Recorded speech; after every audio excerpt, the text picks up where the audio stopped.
Recently हम लोगों ने देखा कि सड़े हुए मालदीव ने भारत को बहुत ही ज्यादा नीचा दिखाने की कोशिश की। ये मालदीव वही है जिसे सो कॉल्ड पढ़े लिखे लोग मालदीव्स कह के संबोधित करते हैं, ताकि उसका वर्चस्व कहीं ना कहीं यूरोपियन देशों जैसा दिखाई दे। इसे हम लोगों ने पिछले कुछ समय में लगातार बाइकआउट तो किया, काफी बड़ा डेंट भी पहुंचाया, लेकिन अब वही लोग जो कि विरोध कर रहे थे वो मालदीव के झांसे में वापस आ गए हैं। फिर हमारे बॉलीवुड के स्टार्स हो, हमारे क्रिकेटर्स वगैरह हो, ये सारे कुछ मालदीव में वापस अपना आना जाना शुरू कर चुके हैं। ऐसी परिस्थिति में अगर लक्षद्वीप को पर्यटन के हिसाब से हम लोगों ने तैयार कर भी दिया तो उसका विशेष इम्पैक्ट नहीं पड़ पाएगा, जबकि अगर लक्षद्वीप का इस्तेमाल हम लोग डिफेंस के लिए करें तो वो हमारे लिए, हमारी आने वाली पीढ़ियों के लिए बहुत ही ज्यादा सिक्योर आइडिया होगा। और एक्चुअली अब इसी फील्ड में आगे बढ़ना शुरू कर चुका है भारत। इसको लेकर एक बहुत ही महत्वपूर्ण खबर पर डिस्कशन करेंगे। इसके अलावा भी कई सारी खबरों के ऊपर एक साथ चर्चा करने जा रहे हैं।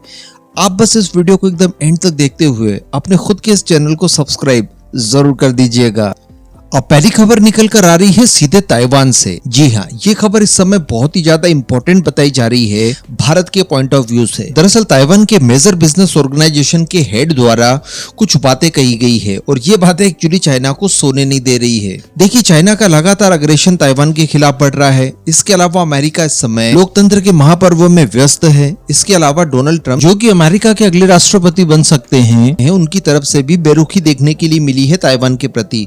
उन्होंने कहा है कि हम लोग बेवजह ताइवान की रक्षा काहे को करें, अगर इसके बदले हमें वित्त पोषण मिलता है तब हम लोग अगर ताइवान की सुरक्षा को सुनिश्चित करें तो ये काम की बात होगी, लेकिन बेवजह हम लोग हमारा बल क्यों इस्तेमाल करें ताइवान को बचाने के लिए। ऐसी परिस्थिति में ताइवान के अंदर चिंताओं का दौर बहुत ही ज्यादा तेज हो गया है। इन्हें चाइना के कल्टर के तौर पर किसी अन्य देश को देखना होगा और इसके लिए हम सभी जानते हैं कि भारत के अलावा दूसरा कोई विकल्प नहीं हो सकता। इस वजह से बताया ये जा रहा है कि ताइवान की छोटी से लेकर बड़ी कंपनियों तक ने भारत की तरफ अपना रुख कर दिया है और ये सप्लाई चेन के लिए अब पूरी तरह से भारत के ऊपर निर्भर होना चाहते हैं। इसके अलावा इनका इन्वेस्टमेंट भी अब चाइना के बजाय भारत में किया जाएगा। वैसे इसकी तैयारी काफी लंबे समय से इन लोगों द्वारा शुरू कर दी गई थी, लेकिन अब एक्चुअली इसके रिजल्ट देखने के लिए मिल रहे हैं। और जो सबसे बड़ी बात देखने के लिए मिल रही है कि इस मूव के लिए ताइवान के अंदर इस समय एक कॉन्शियसनेस देखने के लिए मिल रही है।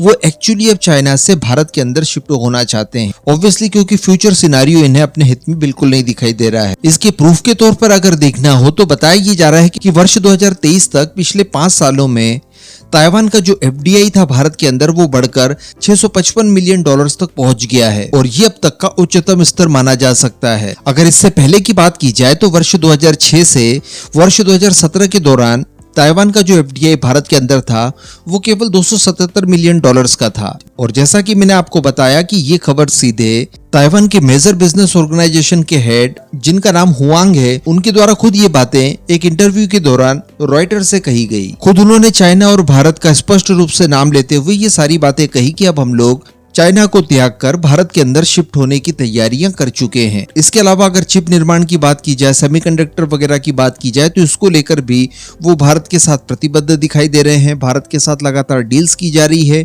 और उनकी कंपनियां भारत के अंदर इस समय काफी ज्यादा एक्टिव दिखाई दे रही है। और इन सब चीजों के साथ साथ भारत और ताइवान के बीच में जो जॉब डील हुई है, जिसके तहत भारत के स्किल्ड वर्कर्स ताइवान भेजे जाएंगे, वो अलग, साथ ही जो बायलैटरल ट्रेड था वो भी $10 बिलियन के आंकड़े को पार कर चुका है। तो इस तरह की चीजें डेफिनेटली चाइना के लिए एक बहुत बड़ा डेंट माना जा रहा है। अब अगली खबर की बात की जाए तो ये सीधे निकल कर आ रही है मेलोडी की तरफ से, इटली से। देखिए, आज से कुछ समय पहले की अगर बात की जाए तो यूरोपियन यूनियन के अंदर चाइना के जो सबसे प्रमुख साझेदार थे उसमें 2 नाम लिए जा सकते थे। एक तो था इटली और दूसरा था जर्मनी।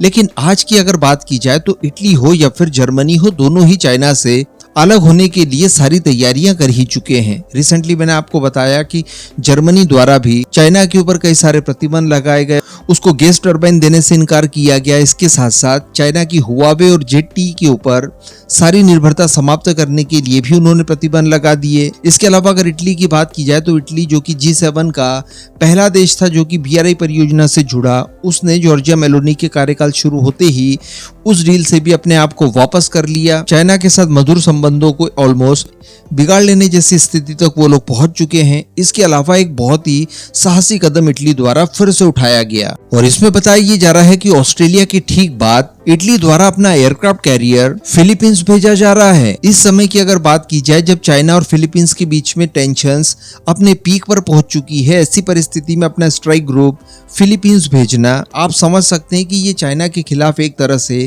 ताल ठोक देने के बराबर होगा। लेकिन एक्चुअली इटली के द्वारा ऐसा किया जा रहा है। दरअसल बताया ये जा रहा है कि इटली का कैरियर स्ट्राइक ग्रुप ऑस्ट्रेलिया में एक नेवल एक्सरसाइज में भाग लेने के लिए पहुंचा था, जहां से अपना पूरा काम करके अब ये फिलीपींस की ओर आगे बढ़ रहा है और ये साउथ चाइना के उन सभी विवादित इलाकों में पहुंचेगा जिसकी वजह से चाइना इस समय अपने पड़ोसियों के साथ स्थिति को तनावग्रस्त बना चुका है, जिसमें फिलीपींस प्रमुख है। और ये जो कांड किया जा रहा है इटली द्वारा, ये बिल्कुल अप्रत्याशित बताया जा रहा है।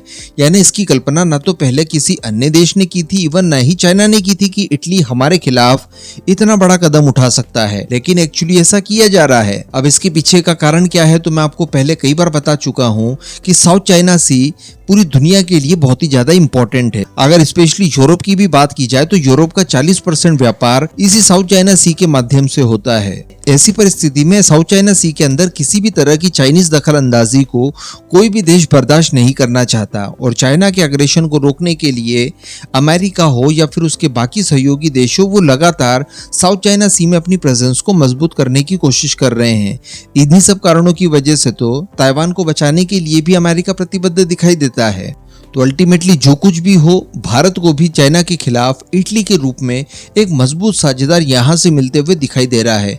अब अगली खबर की बात कर ली जाए तो ये अगेन चाइना और फिलीपींस से निकल कर आ रही है। दरअसल हम सभी जानते हैं कि चाइना इस समय अपनी नेवी को लगातार ताकतवर बनाने की कोशिश कर रहा है, लेकिन चाइना की तीनों ही सेनाओं की अगर बात की जाए तो उनके पास वेपन्स और टेक्नोलॉजी कितनी भी हायर लेवल की आ जाए, लेकिन जो उनका एक्सपीरियंस है, उनका जो जज्बा है, उसमें वो लोग हमेशा ही लैग करते हैं।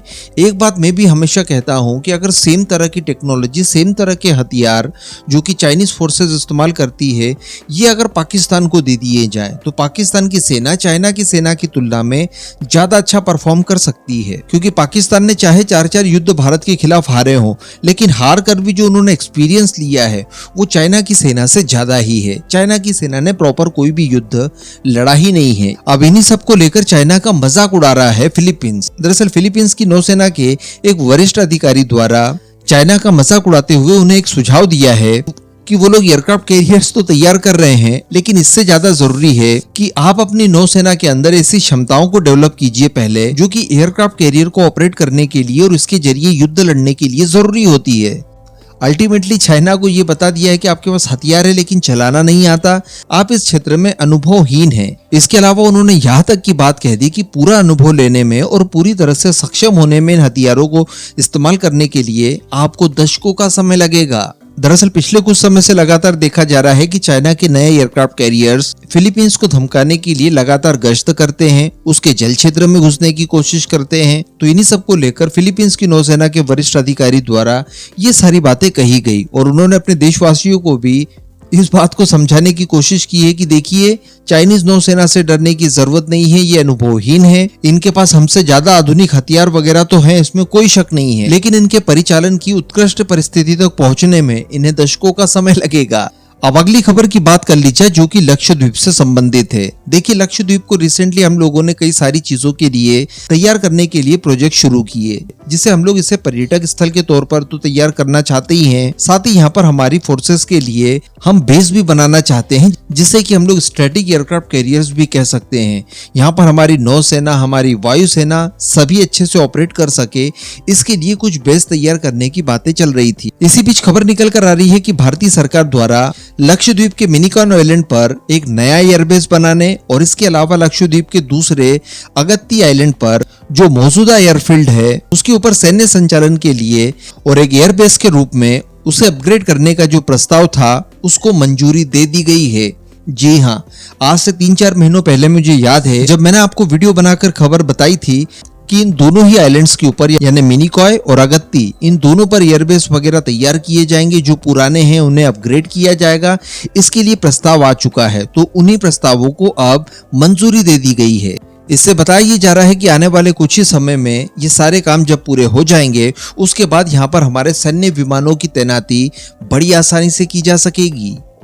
यानी रफाल एम हो, मिग 29K हो या फिर इन फ्यूचर हमारे टेड-BF वगैरह हो, इसके अलावा तेजस वगैरह हो, इन सभी की तैनाती हम इन एयर बेसेस के ऊपर बड़ी आसानी से कर पाएंगे, इन्हें यहाँ से ऑपरेट कर पाएंगे। और ये सारी चीजें की जा रही है डेफिनेटली चाइना की हरकतों को देखते हुए उसके ऊपर लगाम लगाने के लिए। इसके अलावा स्पेशली यहाँ पर मिनिकॉय आइलैंड के बारे में बताया ये जा रहा है, इसका डेवलपमेंट जो किया जा रहा है वो डुअल पर्पस से किया जा रहा है। एक तो ये मालदीव जहाँ पर चाइना इस समय पहुंच चुका है, उससे केवल ये 50 मील की दूरी पर मौजूद है, तो यहाँ पर हम लोग न केवल सैन्य तौर पर इसका इस्तेमाल कर पाएंगे बल्कि हमारी जो कमर्शियल फ्लाइट्स वगैरह है उसके लिए भी इसका इस्तेमाल कर पाएंगे। तो टूरिज्म भी हो जाएगा, डिफेंस भी हो जाएगा।